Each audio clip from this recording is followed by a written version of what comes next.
Today is July 12, 2015.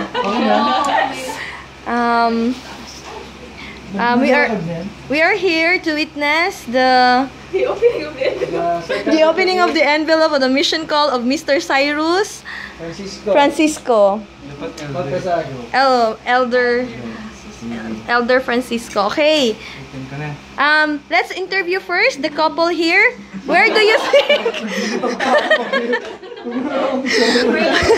Where do you think Mr. Cyrus, Elder Francisco will be assigned? North Carolina. Okay, the three beautiful ladies here. Tingin niyo saan siya ma-assign? Hula lang. Makasalit talaga.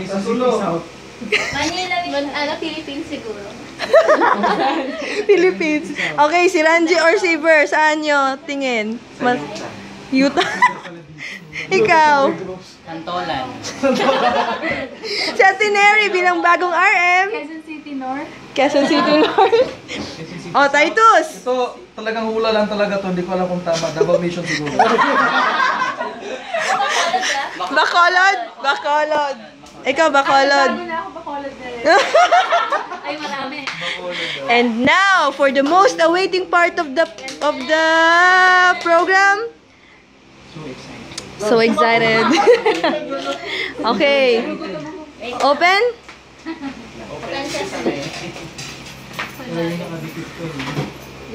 Ayun no, ino-open no. Ba't may staple dyan? Eh, grabe, pinunit talaga oh. Tignan natin. So excited.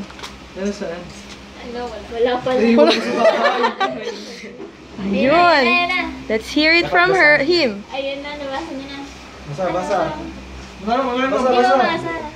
Basahin mo. First paragraph.